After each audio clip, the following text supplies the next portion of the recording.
ബഹുമാനപ്പെട്ട വൈദികരെ, പോരുക്കര കോളേജിലെ അധ്യാപകരെ, പോരുക്കര കോളേജിൽ നിന്നും പടിയിറങ്ങുന്ന വിദ്യാർത്ഥി സുഹൃത്തുക്കളെ, മാതാപിതാക്കളെ, സഹോദരീ സഹോദരന്മാരെ, നിങ്ങൾക്ക് കൈകളുണ്ട്, എന്നാൽ എനിക്ക് കൈകളില്ല.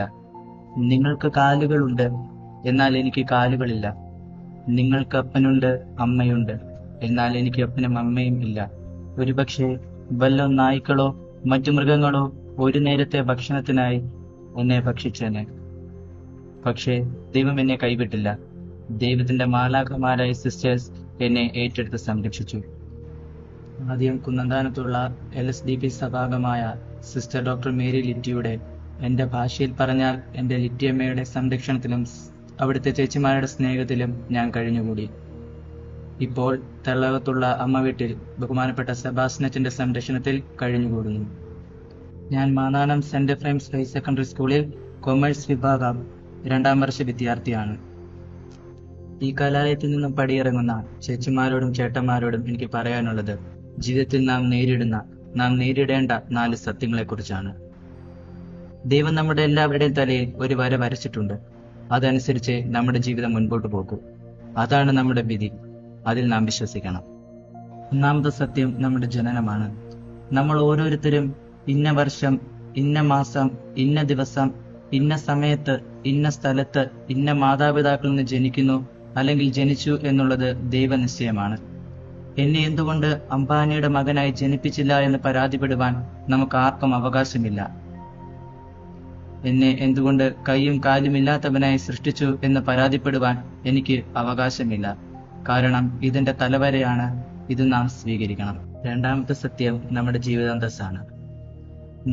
നമ്മുടെ ജീവിതത്തിൽ നാം എങ്ങനെ ജീവിക്കണം, നമ്മുടെ ജീവിതത്തിൽ നാം എന്ത് ചെയ്ത് ജീവിക്കണം എന്നത് ദൈവനിശ്ചയമാണ്. ഇവിടെ ഇരിക്കുന്ന എല്ലാവരും ഡോക്ടർമാരായ, അല്ലെങ്കിൽ ഇവിടെ ഇരിക്കുന്ന എല്ലാവരും കർഷകരായ, അല്ലെങ്കിൽ ഇവിടെ ഇരിക്കുന്ന എല്ലാവരും അച്ഛന്മാരായ, ഡോക്ടർമാരുടെ പണി ആര് ചെയ്യും? കർഷകരുടെ പണി ആര് ചെയ്യും? സമൂഹത്തിന്റെ ആവശ്യമനുസരിച്ച് ദൈവം ഓരോരുത്തർക്കും ഓരോ ജീവിതാന്തസ്സ് നൽകുന്നു. അത് നാം സ്വീകരിച്ചേ പറ്റൂ. BCAക്കും BComനൊക്കെ പഠിച്ച് നിങ്ങൾ പഠിച്ചതുമായി യാതൊരു ബന്ധവുമില്ലാത്ത ജോലിയിലായിരിക്കും ചിലപ്പോൾ പ്രവേശിക്കുക. അത് ദൈവനിശ്ചയമാണ്. അത് നിങ്ങൾ സ്വീകരിക്കാൻ പറ്റൂ. മൂന്നാമത്തെ സത്യം നമ്മുടെ വിവാഹമാണ്. നമ്മുടെ ജീവിതസഖിയായി ആര് വരും, നാം ആരുടെ കൂടെ ജീവിക്കണം എന്നുള്ളത് ദൈവനിശ്ചയമാണ്. നമ്മൾ എത്ര ബലം പിടിച്ചാലും അവരുമായുള്ള വിവാഹമേ നടക്കൂ. പുരുഷന് ദൈവം ജന്മം നൽകുമ്പോൾ അവന് വേണ്ടിയുള്ള സ്ത്രീയെ ദൈവം എവിടെയെങ്കിലും കരുതിയിരിക്കും.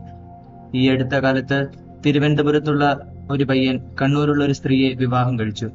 അവന് തിരുവനന്തപുരത്തെ പെണ്ണ് കിട്ടാഞ്ഞിട്ടാണോ, അല്ലെങ്കിൽ അവനടുത്ത് ഏതെങ്കിലും ജില്ലയിൽ നിന്ന് പെണ്ണ് കിട്ടാഞ്ഞിട്ടാണോ? ഇഷ്ടപ്പെട്ടാലും ഇല്ലെങ്കിലും എന്റെ സഹോദരങ്ങളെ, ദൈവം നിശ്ചയിക്കുന്ന ആളുമായി മാത്രമേ നമുക്ക് ജീവിക്കുവാനാവൂ. നാലാമത്തെയും അവസാനത്തെയും സത്യം നമ്മുടെ മരണമാണ്.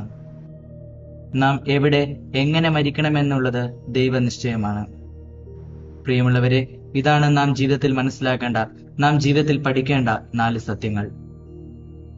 ദൈവനിശ്ചയം പോലെ എല്ലാം നടക്കട്ടെ എന്ന് പറഞ്ഞ് വെറുതെ കുത്തിയിരിക്കുവാൻ നമുക്ക് അവകാശമില്ല.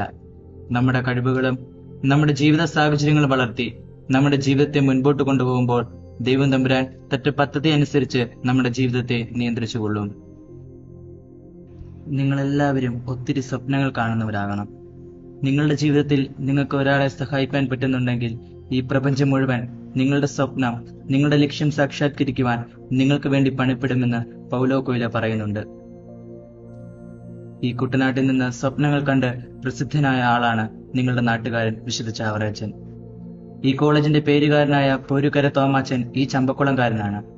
പ്രസിദ്ധ സാഹിത്യകാരൻ തകഴി ശിവശങ്കരപിള്ള ഈ UP സ്കൂളിൽ പഠിച്ചിട്ടുണ്ട്. അവർക്കൊരു സ്വപ്നമുണ്ടായിരുന്നു. ആ സ്വപ്നങ്ങളുടെ പിന്നാലെ അവർ പോയി. യാതൊരു സൗകര്യങ്ങളോ യാതൊരു സാഹചര്യങ്ങളോ ഇല്ലാതിരുന്ന ഈ കുട്ടനാട്ടിൽ നിന്നും അവർ ലോകപ്രസിദ്ധരായി. ഒന്നിനും നിങ്ങൾ തോറ്റുകൊടുക്കരുത്. ചമ്പക്കുളമല്ല നിങ്ങൾ ഉദ്ദേശിക്കുന്ന ലോകം. കുട്ടനാടല്ല, ആലപ്പുഴ ജില്ലയല്ല, കേരളമല്ല, ഇന്ത്യയല്ല, അതിനപ്പുറത്ത് മറ്റൊരു ലോകം ഉണ്ട് എന്നുള്ള സത്യം നിങ്ങൾ മനസ്സിലാകണം.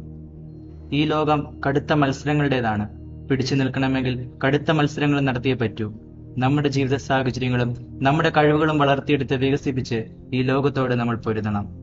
എന്നെ കൊണ്ടൊന്നിനും കൊള്ളില്ല, എന്നെ കാണാൻ കൊള്ളില്ല തുടങ്ങിയ ചിന്തകൾ പ്രിയമുള്ളവരെ നിങ്ങൾ ജീവിതത്തിൽ വെച്ചു പുലർത്തരുത്. അത്തരം ചിന്തകൾ ഞാൻ വെച്ചു പുലർത്തിയിരുന്നെങ്കിൽ ഒരുപക്ഷെ ഇന്ന് ഞാൻ ഈ ലോകത്ത് ഉണ്ടാവുമായിരുന്നില്ല.